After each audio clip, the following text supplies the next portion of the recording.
Welcome to The Interface. This is Jeff with AOL Music, and I'm sitting here with Tom and Chris from the much-deserved buzz band Editors. Editors have recently released their first full-length record entitled The Back Room on the Fader label, and it's a total pleasure to have them here with us today. Just do a nice informal chat about your new record, which just came out here, but it's been available in the UK since July, yeah? Correct, yeah. Why did it take so long to get to our shores? You know what? Ask our record label. I don't know. It's taken ages for us to come over. I mean, our first trip over here was in January. And, it's just because it was snowboarding in the UK. It kept on taking little steps up. It never there was never a big moment of hype where it all went really amazing. It kept on building and we didn't want to stop that momentum. I think it's worked out well because it meant we could concentrate on home, and a year later we can now concentrate here. And you never want to take your eye off the ball anywhere. So once we've built up a fan base at home like we have done, we can try and do it here and see how it goes. I mean, the hype machine definitely seems in full swing as if, we just... Here it is, yeah. I mean, it's amazing, actually. The blogosphere is exploding with you guys, and the South by Southwest buzz was huge as well. That's because we had the most posters. Every street corner, all over the place. Yeah. Let's just go to South by Southwest then. How did you guys enjoy it? When we were not doing anything to do with the band were amazing, where we got a chance to be a punter, someone who was on holiday, watching all these bands and drinking and stuff, and it was really exciting. But we were so busy. There was interviews and acoustic sessions and radio sessions and gigs and stuff. No, it was madness. It's pure madness, but a lot of fun. You're supposed to play 3 times, yeah? No, we were supposed to play 4 times, actually. The first night, I lost my voice halfway through and had to leave the stage. The second 2 gigs were good, and then the third one... the fourth one got rained off. But in between that, we're doing, like Chris said, constant acoustic sessions and little radio gigs in the day. So it's very, very full on, and it does seem to me to be very much like a music industry party. But it's where else would you get the Beastie Boys or whomever playing in shacks on street corners, or whatever. Yeah, the amount of music with this year was just absolutely insane. It's, just it was nice to catch up with a few old bands as well. Who did you guys get to check out, that you really enjoyed? Well, I didn't see many bands, you see, that's the thing. But on the last day, because our gig got cancelled, we went on a bit of a gig fest. Saw Forward Russia, band from Leeds. We Are Scientists from New York. Nice. Saw Richard Hawley. Yeah. I didn't. I was playing darts. I really love Richard Hawley as well. It was just, I couldn't drag myself away from the dartboard. I saw Gang of Four as well, who were amazing. Did he do the whole wood with the microwave? Yeah. Apparently he's got a guitar which he brings on just to smash up. Nice. According to one of my sources from another band who will remain nameless. I also heard at one of your shows, Mick Jones was on the side of the stage for the entire time. Did you guys hear about this? I didn't see it, no. Yeah, apparently. There was one evening, though, that I had. It was like old timers evening. There was a guy, I can't remember his name, it's Jeremy. He was in Talking Heads and Blondie, came up to me afterwards and said a massive hello. I then got chatting to Billy Bragg outside and gave us a big up and said he loves the record. He said he plays Bullets really loud and his kids tell him to turn it down in the car. And then there's someone from the Pretenders I bumped into as well who was saying nice things. So it was it's nice. Where young and all old. This was going on. I didn't meet anyone. I was hanging out in the side alley around the back. That's where I met Billy. Oh, was it? Or maybe not then. How does it feel to have these huge names come check you out, give you props? Well, it feels good. Obviously, it's nice. It's nice from people that are older musicians who've seen it and been around and seen all the crap that goes on, and for them to say they appreciate our record, and that that means a lot. Of course, it does. Really, you guys only formed how many years ago? 3, 5? I think we've been taking music seriously for about 3 years. We've been friends for about 5. And then, so you're all from various parts of the UK, but ended up settling in Birmingham. Mm-hmm. That town is previously known for Duran Duran, UB40, Black Sabbath. How do you feel you and the streets fit into that? Oh, the streets as well. Streets are Birmingham meets London as well. And Slade, I suppose, as well. Slade, of course. How do you feel you fit into that whole hodgepodge of music? Somewhere in between the streets and Slade. I think with all of those bands, none of those bands really fit together, in any way. So I think the way that we fit in is by being like all those other bands, but nothing like them at the same time. Birmingham seems to just produce random bands that don't, Duran Duran, UB40, Black Sabbath, Slade, they're all totally different, aren't they? So we fit in the way that we don't fit in, I guess.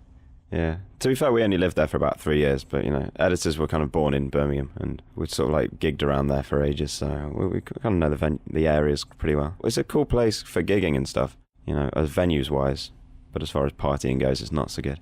And you ended up recording it in a completely different place, right? Mm-hmm. Where did you end up recording it? A little studio called The Chapel, which was in Lincolnshire, which is very remote and an isolated kind of It's like a converted church, but it literally is in the middle of nowhere. And I think the idea was, to get us away from any distractions and to try and channel the intensity that we had from playing live. We just come off our first tour and try and get that feeling onto tape.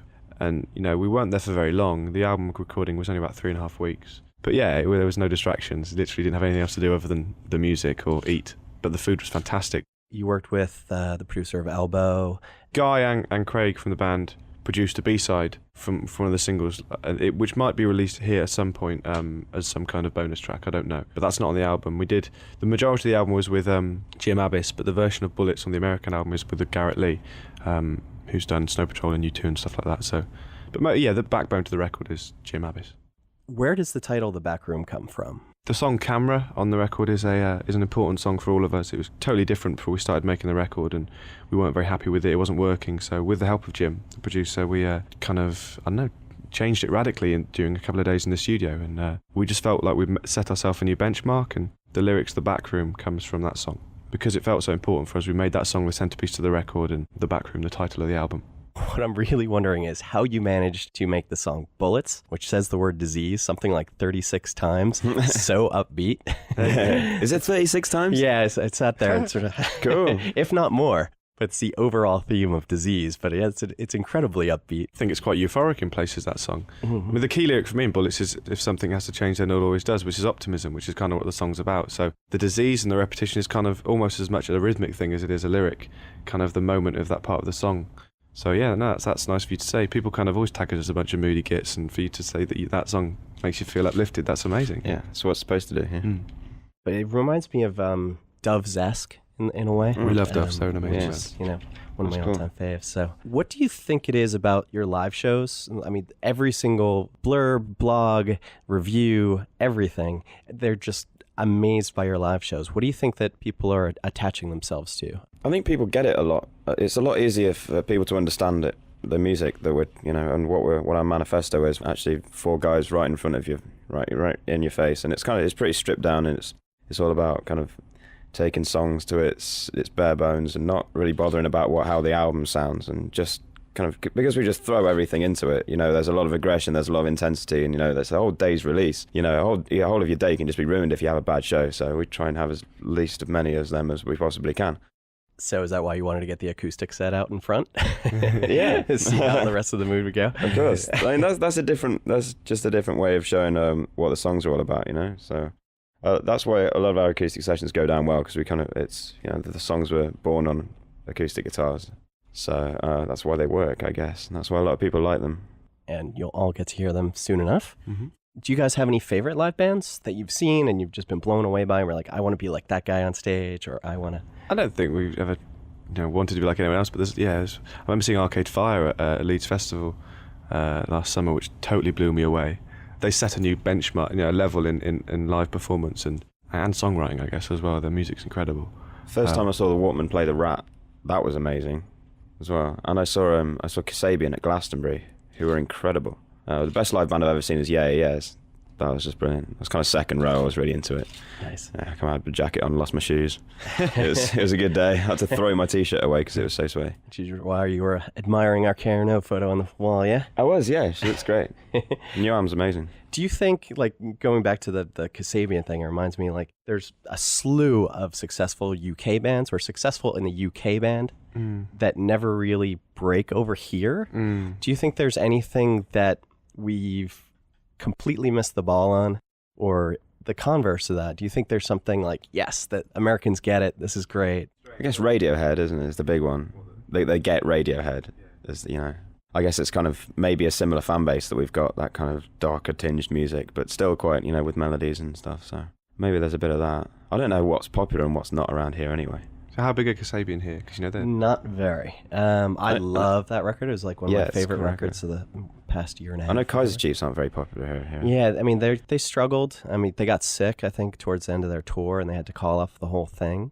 But yeah, I mean, Kasabian made it onto a bunch of soundtracks and, critic favorites, but never really cracked through. So it's interesting to see, I don't know what you think of the James Blunts of the world or the Arctic Monkeys. I mean, obviously, Arctic Monkeys are riding the incredible hype from the UK at the moment, and still people are probably making their minds up about them here, I guess. But I think American audiences like big songs, you know, at the root of a lot of the bands that, things like The Cure and Depeche Mode and Radiohead, and even Coldplay to an extent, what lies beneath those are big songs, and it's not kind of diluted by any kind of anything that gets in the way of it that some bands might have. So I don't know why, because like Ray's Light aren't very popular here, are they? And they're Not huge very, back home. And, love them, but maybe no. it's just, I don't know if it's because you can't say, oh, maybe they just didn't put the hard work into touring here, because I'm sure they did. Sometimes it clicks, sometimes it doesn't. But you have to give it your best shot and see, don't you? Or the intangible quality in some of the lyrics for U.S. audiences. Yeah, of course, yeah. The themes that a lot of the songs, things like Arctic Monkeys sing about, are quite British and not that universal. Right, Trainers and the lot. Yeah. What do you think about, I have to bring it up, the constant comparisons to Joy Division, Interpol, Echo and the Bunnymen? I mean, sometimes it's brought up in a good context, sometimes it's bad. But what's your take on that and just your influences in general? Like, who do you admire as a band? I think you've kind of summed it up when you said that some of them are good and some of them are bad. I mean, if somebody says that we sound like someone, that's fair enough. That's fine. Whether it's an influence or not is, we'll deal with that. It's just when people are a bit cynical about it and they say that we're taking that as a blueprint, which question our integrity, which is something that shouldn't be done really. But I don't know. Our influences are kind of they may just surprise you a little bit. I'm into sort of a lot of dance music, but then again, sort of like I love like the Strokes, like an Elbow and the Walkman. What kind of dance music? Like, who are your favorites? Well, after kind of Britpop imploded, I got into kind of the whole clubbing scene in the UK, which was kind of blowing up when I was about 17 or 18. So I got into all of that, and then Northern Soul and lots of hip hop and stuff. But now I'm kind of into like Vitalik and Tiga and LCD Sound System and stuff. Nice, love all that. Yeah, the Knife as well. That's good. How about yourself, Tom? I mean, the big one for me was kind of early REM records, and sometimes people mention that in reference to ours, but not often. And I don't think musically there's much kind of similarities between what we do in that band. But I hear a little Murmur in there. Well, I mean, Murmur's my favourite album of theirs, but maybe not their best record, my favourite of theirs. But after kind of, Britpop was the kind of thing that made people of our age kind of really get into guitar music in the UK, because 13 when that came, when Definitely Maybe hit the record shops, was an incredible, exciting time, But I kind of went from there, kind of like REM and then also things like Radiohead and Spiritualized and stuff like Mogwai and Sigur Rós. And I've only ever tried. The only thing we've ever tried to do is make kind of passionate, exciting guitar music. And you're right. Sometimes people kind of see the similarities in what we do and are cynical about it. Sometimes people think, see that as a reason to like it. I mean, all I know is that after time, that people, if you're good enough, and after a period of time, those kind of comparisons go away. And in the UK now, people don't really talk about us like that. It's only when we're a new band and people kind of are reaching for things to describe you that things get mentioned more like that. Yeah, it's always the easiest way. You have to, classify it to your friends. Who does it sound like? Who does it sound like? I do it myself, yeah. So hypocritical just to say that, it's just when people are cynical about it where it gets a bit annoying. Yeah, there's some, I even hear tinges of Chameleons UK, things like that. I don't know if those guys are amazing. I mean, that's another thing. I mean, a lot of the bands that are mentioned, we're fully aware of how amazing a lot of them are, but we're too young to have been influenced by them, and we haven't, there's not many of those records that we've really discovered, with the exception of maybe the first couple of Bunnymen records. So, it's not something we've ever, thought. It's a surprise to us, but that's fine, we get in a room and do what we do, and what comes out. What do you think about, how was it to actually tour with, or I guess he showed up at a couple dates, but Peter Hook of New Order and Joy Div, who you are so constantly compared to, did anything come out about with that? Not really. I mean, we met him once and we said hello, and we did a photo taken with him, and he wasn't really at the shows. It was quite bizarre. We met him at the after show parties and stuff. It was, just kind of got our photos taken. He was really drunk. Hooky being Hooky. God bless the Hooky, yeah. Yeah, no, he was a cool guy. I had a little chat with him. He is a character, yeah, and he's a barrel of laughs.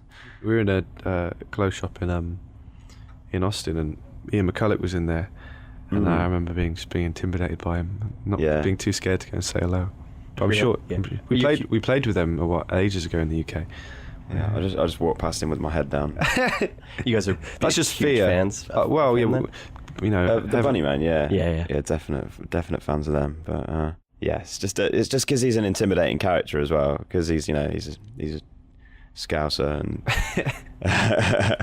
and and wasn't afraid to speak his mind. Well, Big Mouth strikes again.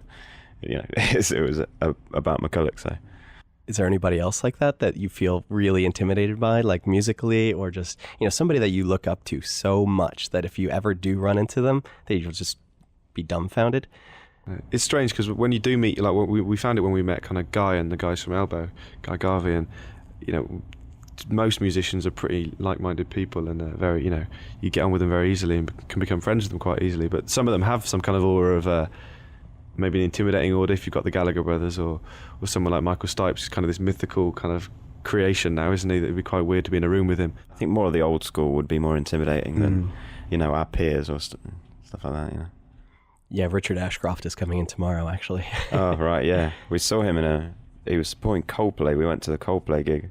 We managed to blag some tickets in Toronto, yeah, and we saw Dickie play. How was that? It was good. He was kind of like this. He was on stage in this kind of godlike status and stuff, kind of like holding his arms out and tilting his head back and stuff, and then he started dancing like my dad with some maracas right at the end, which is really funny. When he played Bittersweet Symphony, it was amazing, though, wasn't it? That was good. Just like you've got it, mate. It's still not a dry eye in the house sort of song. Exactly, yeah. Live aid amazing. moments still, like him walking out, you know, barefoot, big glasses on. Yeah. Do you guys have any, on the converse of that, do you guys have any like guilty pleasures? You know, incredible, who would we be shocked to hear that you listen to in your van, you know? It's not really kind of bad stuff. I guess a lot of people are surprised that I'm into hip-hop and stuff. But again, I don't really listen to much of that anymore. I listened to the first Stone Roses record. Is that weird to listen to the first Stone Roses record? I would hope not. Yeah, it's an amazing record. It's one of my favourites when I was a kid, but I haven't listened to it for about 10 years. The other day you were saying how that Second Coming by Stone Roses was criminally underrated. You put it on and then hated it. yeah. Again, I hadn't heard that since 95. And I just remember loving it and just thinking everyone else slated it. And I just thought, oh, this is brilliant. And then we went to some Sony office in Canada and I got a free copy of Second Coming. I was like, oh, great. Yeah, so I put it on straight when I came back and just kept flicking through the tracks. It is so bad. I just couldn't believe it. I was so ashamed. So glad I didn't mention it in an interview or anything. But yeah, I listened to the first one yesterday and it's brilliant. I still love it. I still love that. That's a classic. You? Guilty pleasures? I don't think so, really. Yeah, it's no way it's not a guilty pleasure. I should say Tom. I'm sorry. Yeah. No, I can't really think of anything that's really that embarrassing. Not that I'd be embarrassed about, because I don't kind of get embarrassed about that kind of thing. No. Or just weird stuff. Springsteen fan? I'm a fan of The Boss. I think Nebraska's an amazing album.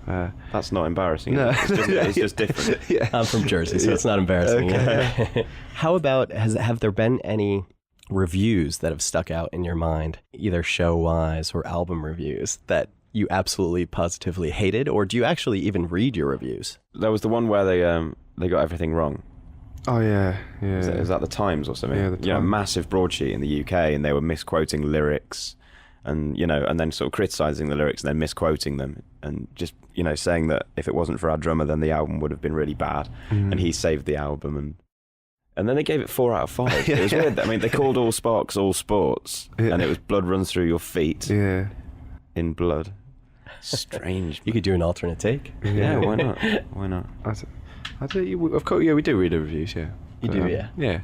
You don't find it ever messes with your head I a didn't little? particularly enjoy the Rolling Stone one, actually, recently. What was the main point of that you... It was just really negative. I mean, it was okay. I think it was 3 out of 5 or something like that, and it liked it. It's just a classic kind of being a bit cynical about where they think our influences lie or where our kind of our integrity is, maybe, but then saying actually the tunes are good on it, but I don't like it because of that. Yeah, I like it, but I shouldn't like it. Yeah, which is it's a load of crap, to be honest. Well, the NME review sort of started like they might not like it, and then it flipped completely around, and they actually are like, this is a great record. The NME review was remarkably well written. I thought it was great. The album review was good, yeah. The quote made me laugh to no degree too. It was that editors are 4 maudlin chaps from Birmingham who wear garb that even Nosferatu's stylists would reject as a tad somber. The big long fingers. Right, and then goes on to just love your record. So I thought it was a great... That's a good opening gambit. Isn't it though? Yeah. It's nice for us because nearly all the reviews have been very positive. We've had very, very few stinkers. So we're in a position where critically we've done very well, so we're very proud of that. I mean, I like reading bad reviews as well because I find them so funny. When someone just can't connect with a record so much and they just don't get it and just don't understand it and can't judge it on its own merits, they just hate it, but they can't explain why. They're my favourite. No reason to back it up whatsoever. Yeah, there was one review that just ended with "F off editors." They just couldn't articulate what they were trying to say. You guys have an incredibly active fan board section of your site and a whole separate site, which is, really great. Tons and tons and tons of stuff. And I think actually at one point I came across something that said you liked it better than your site at the time.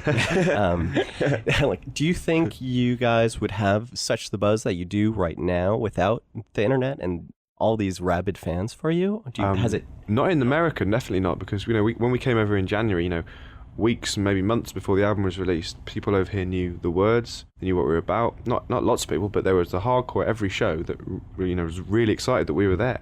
Those people that got on board early could have only done it because of the internet. We have like you said, a very active message board, mainly built up of UK fans back home. People who the music means so much to them.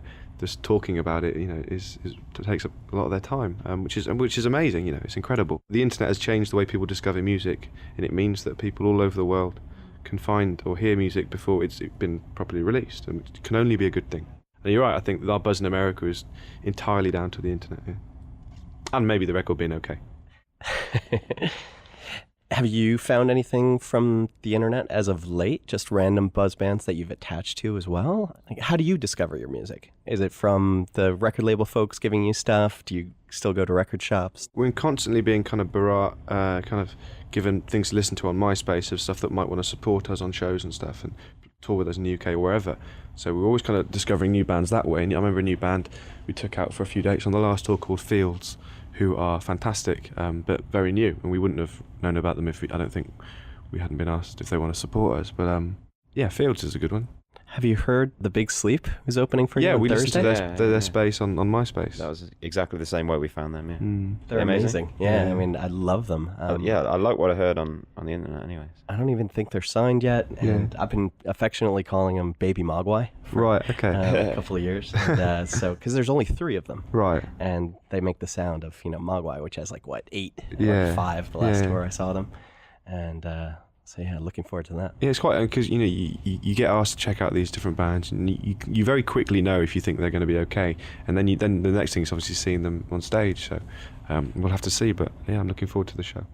What's next in the plan for World Domination from the editors? Well, we're here for a while, aren't we? Another 5 weeks, I think, and then we go to Japan, which has never been there before, and then we've got a UK tour, and then we start the festivals. So we're festivaling everywhere, We're doing Lollapalooza and Coachella in America, and then just loads in Europe and a couple in Japan, and just numerous places. And then we'll have to record a second record. Have you guys been developing stuff while on the road? Yeah, we're trying our best. I mean, we've been playing 2 new songs on the last UK tour. I think we've kind of been filtering 1 or 2 of them in as well to the American set as well. And we're just trying to work on stuff at the moment. It's quite difficult because we're so busy at the moment, and we need to change our writing style, but we'll see. And you basically write everything on acoustic guitar? Is that how you form your songs? It normally starts from there, yeah, because it's easier to do that in small space, be it in a room in a house where you can't make a lot of noise, or in a tour bus. I think the way that we approach songs is we all have our different parts, and we try and do as much with them as possible. If I've wrote a vocal line, Chris needs to we'll try and come up with a guitar riff or melody that kind of outshines my vocal line, and similar things, the way we approach things rhythmically, and when Russell's thinking about the low end of stuff as well. So yeah, so far we've always started on acoustic guitars. That might be the perfect transition to cut into your acoustic performance. Yeah. The second record is not going to be Editors Unplugged, though. No, it's the third. So I see that you've got some beautiful acoustic guitars with you here. How about you tell us about what you're going to play, and let us hear what all the buzz is about. So first of all, we're going to play a song called All Sparks, which is the song which we were forced to come up with a phrase to describe it. Initially it was White Boys Getting Funky, which will be lost on acoustic guitars, and then we came up with Dark Disco, and that term's kind of dogged us and been never too far away from our press ever since. But I think musically it's very playful, but lyrically it's probably the darkest thing we've got on the record. And here it is.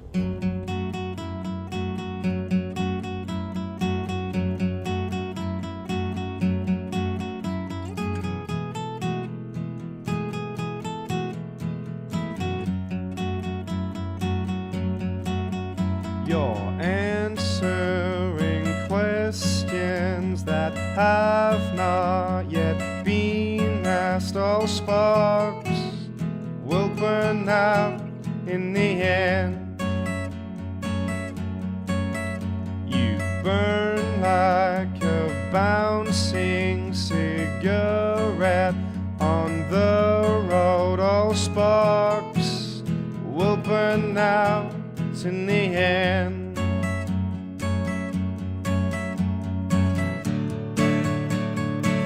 All sparks will burn out. All sparks will burn out. All sparks will burn out in the end.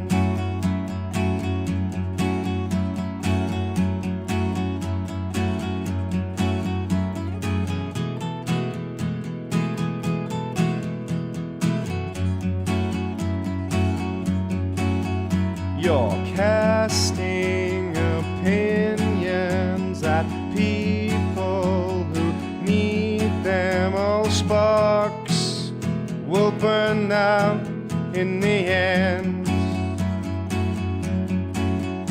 Well, be careful, angel. This life is just too long. All sparks will burn out in the end.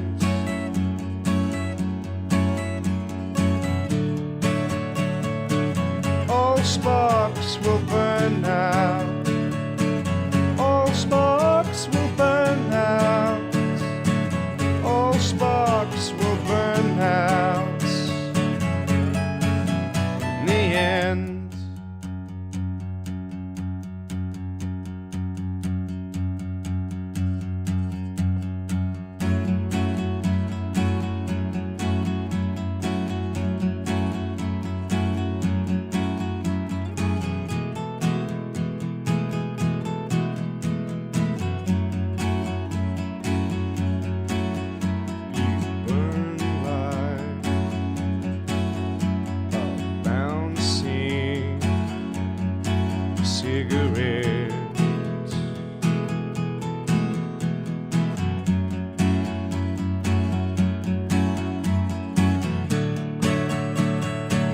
All sparks will burn out. All sparks will burn out. All sparks will burn out. All sparks will burn out. All sparks will burn out. All sparks will burn out. All sparks will burn out in the end. Next song is Munich, which was that's our biggest hit in the UK. The hit. So big we released it twice. I think it went top 10 and over Christmas time, and that kind of really boosted the album into stratospheric proportions in the UK. You know, we were like a gold selling band, and then we released that, and then we kind of went platinum, and everything started to go a little bit crazy, which is another one of the reasons why America was kind of delayed slightly, because, you know, we needed to focus on Europe a little bit more. Now we're ready for the US onslaught. I think we're leading with Munich in the US, aren't we? I believe so. So we'll play it for you.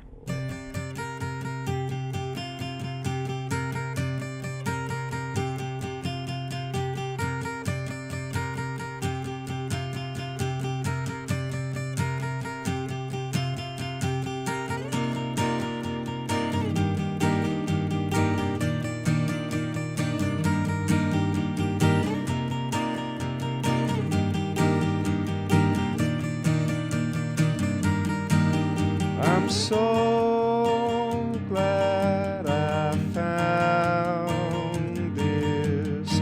I'm so glad I did. I'm so glad I found this. I'm so glad I did. Fragile things you should know by now. Be careful what you put there. them through. People are fragile things you should know by now. You'll speak when you're spoken to.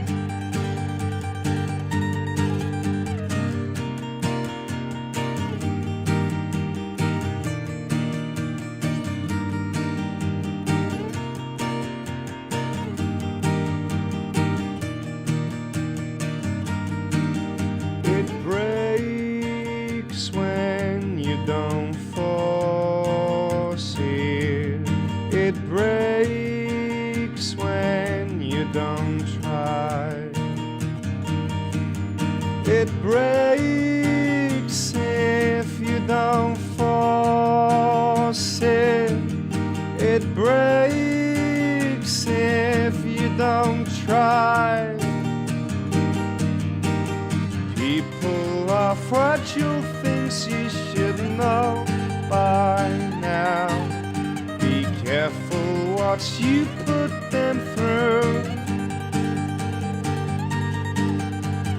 People are fragile things you should know by now. You'll speak when you're spoken to. With one hand you calm me. With one hand I'm still. With one hand you calm me. With one hand I'm still. People are fragile things you should know by now.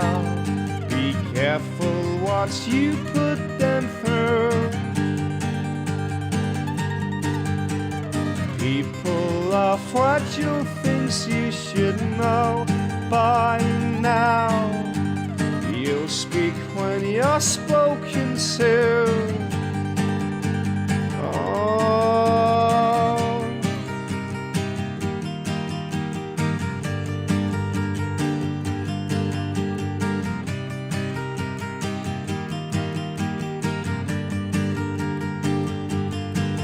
You'll speak when you're spoken to. You'll speak when you're spoken to. He'll speak when you're spoken to. She'll speak when she's spoken to. Thanks for those really cool versions of both Allsparks and Munich. Keep an eye out for Editors on tour, and be sure to check out their CD, The Back Room, on the Fader label, available now. Cheerio. You've been listening to The Interface on AOLmusic.com. Log on for even more shows from your favorite and soon-to-be favorite bands.